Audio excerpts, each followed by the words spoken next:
So hey everyone and welcome back to the channel. और आज जो हम लोग डिस्कस करने वाले हैं वो केमिस्ट्री में जेई मेंस 2024 में आया हुआ क्वेश्चन है, जो कि हमारा आप कह सकते हैं मोल कंसेप्ट से भी कई बार रिलेटेड है, और नहीं होगा तो 12th में ये सॉल्यूशन चैप्टर्स में भी आपको पढ़ाया जाएगा, जिसमें हमें मोलैरिटी निकालने की बात करी जाएगी। ठीक है, तो इसमें क्या पूछा है था, calculate the molarity of NaCl solution. एक NaCl सॉल्यूशन है, उसकी मोलैरिटी निकालनी है अगर 5.85 gram of NaCl is dissolve in 500 ml of solution.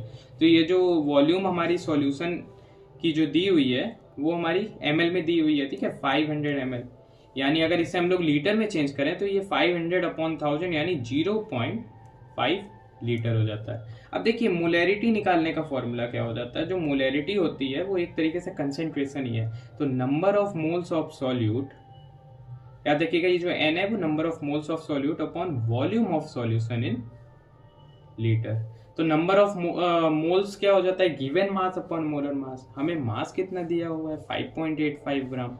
ठीक है, और मोलर मास NaCl का कितना होता है, देखिए ये आपको याद होना चाहिए। NaCl का जो मोलर मास होता है वो आपका 58.5 हो जाता है।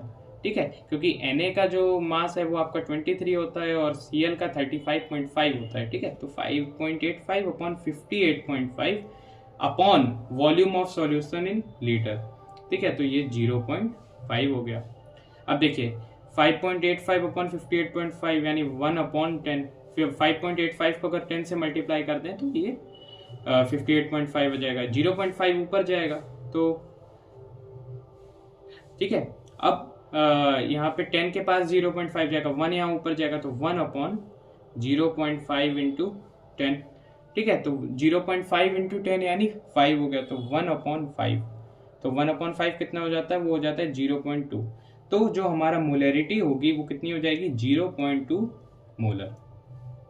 ठीक है, 0.2 मोलर। तो देखिए फर्स्ट वाला ऑप्शन क्या है, 0.1 मोलर कह रहा है, ये तो रॉन्ग है। सेकंड वाला 0.2 मोलर ही कह रहा है, तो यानी option number second would be the right answer.